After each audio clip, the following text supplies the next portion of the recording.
kind of an interesting time, obviously, as you all know. We're still not sure what exactly is going to progress moving forward. We do know that at this time, some companies are starting to either push back internship start dates, or even so far I haven't heard of a lot of our companies rescinding offers, which is great, but it still could happen. We know that, and so we wanted just to sort of throw out a few ideas of things that you can be doing if for some reason you don't have an internship yet, or the one that you thought you had falls through. We also do have a resource on our website, which I'll show you at the end, that you can actually go to too for some of these tips, as well as there are some sample emails. So if you're in sort of a situation where you haven't heard yet, but you know your offer hasn't been rescinded, but you're not really getting a lot of information, there's a sort of sample mock-up email that you can use, or other different types of scenarios. So just as you're getting started, I think one of the things, of course, that sort of is the low-hanging fruit, if you will, is to take some classes. Unfortunately, as you know, those are for our campus all online, but that doesn't necessarily mean you have to do our classes either. I know a lot of students will spend summers doing classes at local community colleges. Most of those are still going to be offering virtual classes, so that would be another way to get some of those either gen eds or intro classes maybe out of the way. Now, a couple of you are, like I know Mario, in your situation, you are a little bit further along in your academic career, so there may not be as many options for you as far as things that are counting towards your actual academic. So I would say another thing would be looking at projects, events. Now, certainly these are things that maybe you help a nonprofit organization. Maybe you get involved with something in your towns where you're living right now that either is an event that's trying to happen virtually. Yeah, it's not directly related to your major. Absolutely, in all cases, I get that. But still, you're going to be able to build those transferable skills in some cases that will show that you did something. And I think most of our employers moving forward are going to be a little bit more understanding of students who maybe don't have an internship this summer because of everything that's going on. I think, though, that they will be very impressed with those students who have found something to be able to continue building skills. So that certainly is still something to consider. Volunteering, and I'll talk more about virtual volunteers. Hopefully, though, our stay-at-home orders will be lifted at some point this summer, and so there might be other ways to get involved and volunteer.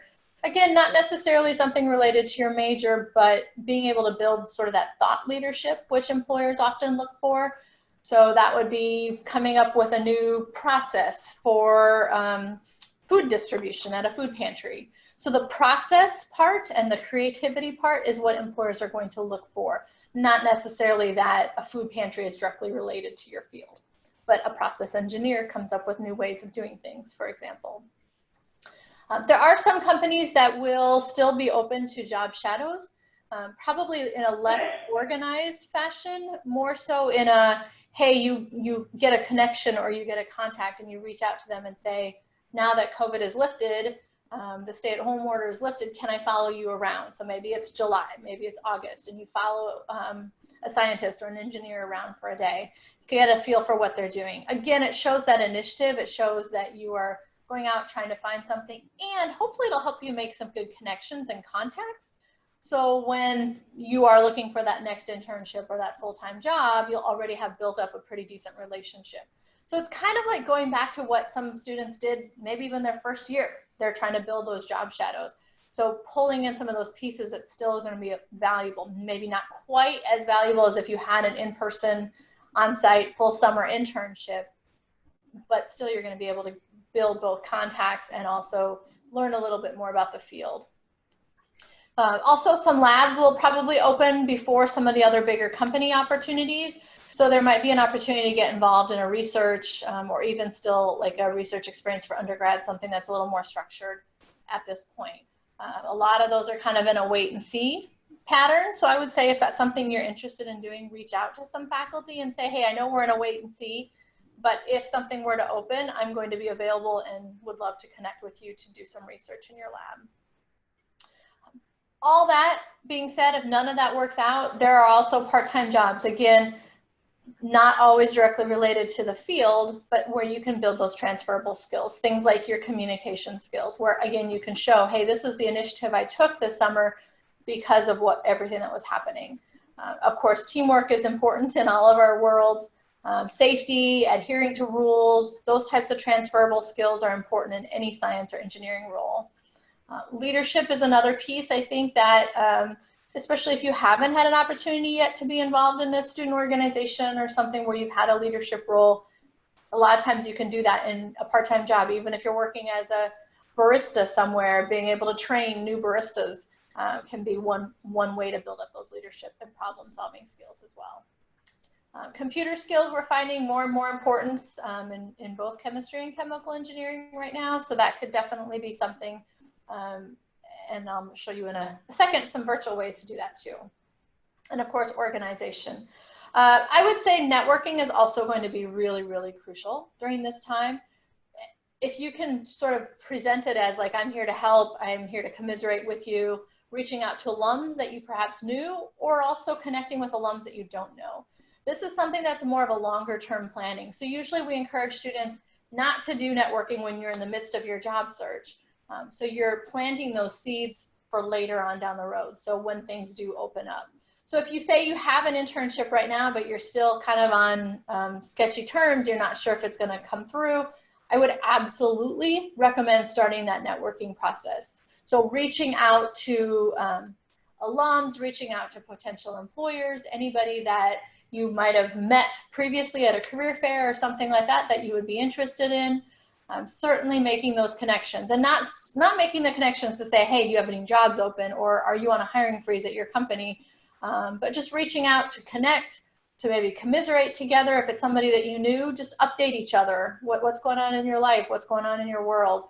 And again, these are sort of like you're planting the seeds. And with planting seeds, if you ever have done any gardening or anything like that, it takes a while for that growth to come, for that development to come. And that's really what networking is. It's not about a used car salesman thing, I'm going to get you, I'm going to use you for right now. It's more of a longer term process. But I think networking, particularly right now with everything going on with COVID, can be really, really helpful.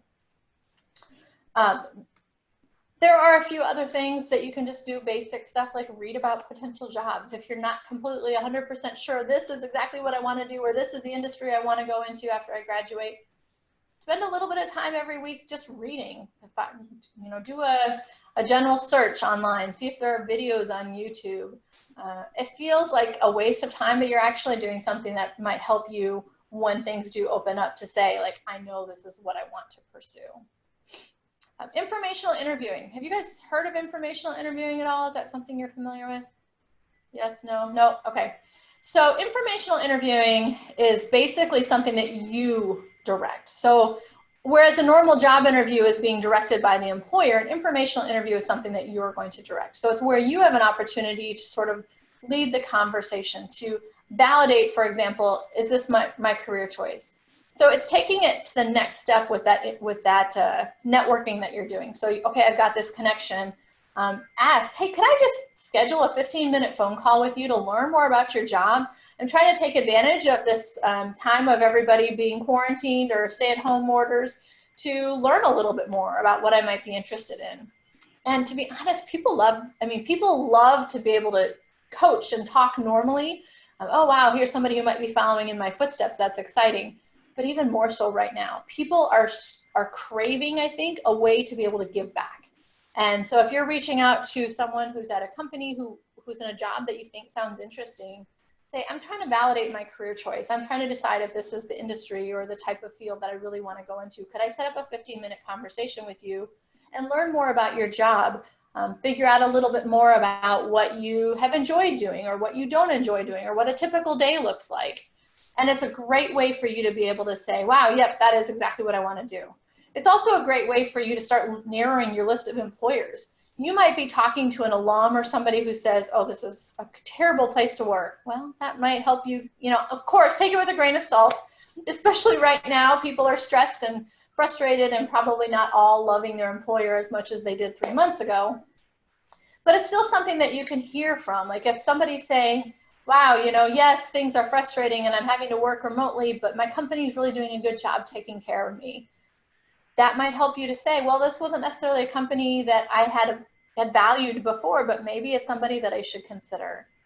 Another thing with informational interviews is you can just make that context, find out what's going on, get current information about the industry or that field or that role even specifically.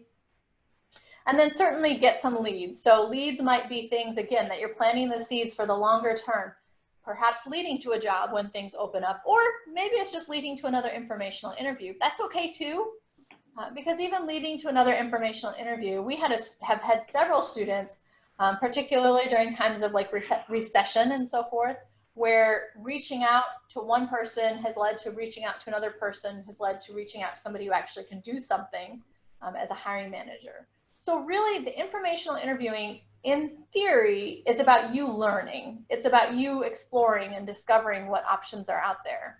But often the payoffs are, and hey, here, let me hire you. I really had a great conversation with you. Another thing that can be sort of a benefit from an informational interview, especially if you haven't had internships before, is sort of learning the lingo. And when you go into an interview, if you can talk about SOPs, and know what SOPs are, that's going to make you a higher candidate, a higher sought after candidate. Now, if you've had an internship where you did SOPs, you probably already understand what that is, but particularly if you've not had an opportunity to have an internship yet, just learning more about the field by talking to people in the field can be very beneficial. I also think, like I said, it's a little bit about planting seeds. So longer term, if you're making a connection, you're coming across really organized, and structured, and being able to say, hey, here's my list of questions, you have a good conversation, you probably even follow up with a thank you note after that interview, expressing appreciation for their time. That's going to make a really positive impact. And then when you apply for a job later on down the road, or you apply for an internship later on down the road, they're going to remember you, and actually that person might even become an advocate for you. So if they're not the hiring manager, they can go to the person who is the hiring manager and say, hey, I think this person's pretty sharp. They reached out to me, they were staying connected, they took advantage of the time, and so they have that positive impression. So informational interviews can be really helpful.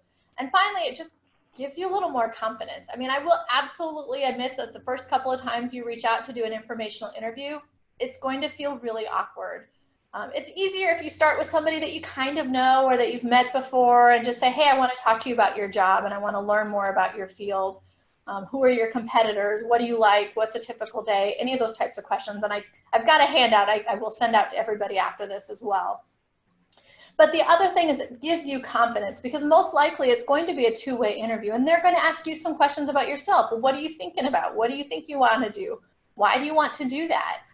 And so you'll be able to build confidence and learn a little bit more about how to articulate your career interests and your goals and so forth to someone who's a professional, so that when you do get back into the swing of things and get to that real life interview, you'll be able to do that. So there's some virtual things that you can do as well.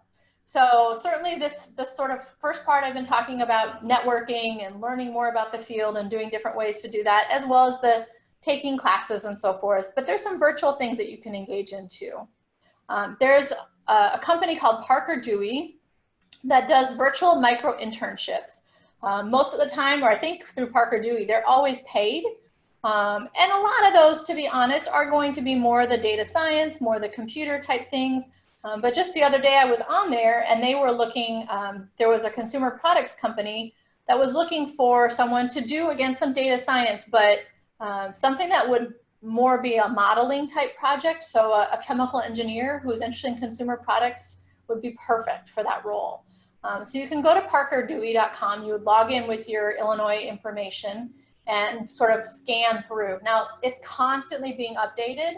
So even if there's nothing really exciting there today, most likely there will be, in another couple of days. So it's actual project work, things that you can do virtually, and you still get paid. And of course, you can put those on your resume.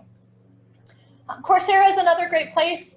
So I have a lot of students who will say, I really need this job, or I'm interested in this job, but it requires an advanced level of Python. I only have basic Python, or I need to have this additional skill. So Coursera is a great place where you can learn some of those skills.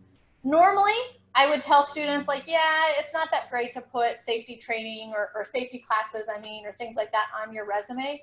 But I think during this time, again, showing that initiative that you've gone sort of above and beyond, to put some things through Coursera, to take some full-fledged classes and learn some skills that maybe you wouldn't have had an opportunity to do otherwise. And a lot of those are free. So all you really need is that internet connection, which we're all on already. Another thing that a lot of our employers have found valuable is learning a new language. Prior to COVID-19, of course, we were very global when it comes to companies, and a lot of students will do even short-term or longer-term expatriate assignments in another country. Now, if you can speak a language from another country, that can also be very valuable. And I know many of our students already do, but if there's something that maybe you don't speak, but you're interested in learning more, use this time to do that. A lot of students have also asked about creating blogs or even a website or a podcast. And we've had some of our alums do some really cool things lately, actually, because they're home and they're working remotely. So this could be something that you could do as well. So maybe you create a podcast where you have other chemical engineers, or you reach out to professional chemical engineers, people who aren't even in school anymore. Again, it's about that networking and making the contacts, but you have sort of a reason, like, hey, I have this weekly podcast. I'd love to have people help people learn about the field of chemical engineering. Virtually volunteering is another option, and I mentioned that a little bit earlier. There are a couple of websites here, which I will again forward this because I imagine some of it you can't see completely, but DoSomething.org has a website, as well as one through the state of Illinois, where there are companies and organizations, nonprofits that need help and have projects that people can even do virtually. So again, it's something that you can show initiative, put on your resume, and potentially even make some contacts. And then finally, there are a number of organizations who have always wanted to get their social media up and running and haven't had an opportunity to do so. So if you are on social media right now, and that's something that you feel like you're good at Instagram or you're good at Twitter, I would volunteer. See if there's a company, especially if there's a company that's maybe a nonprofit or an organization in your field who wants to up their social media presence, volunteering, offering to do some social media for them. Again, you're going to be able to learn a lot more about that organization and sort of the back end of things and how things work.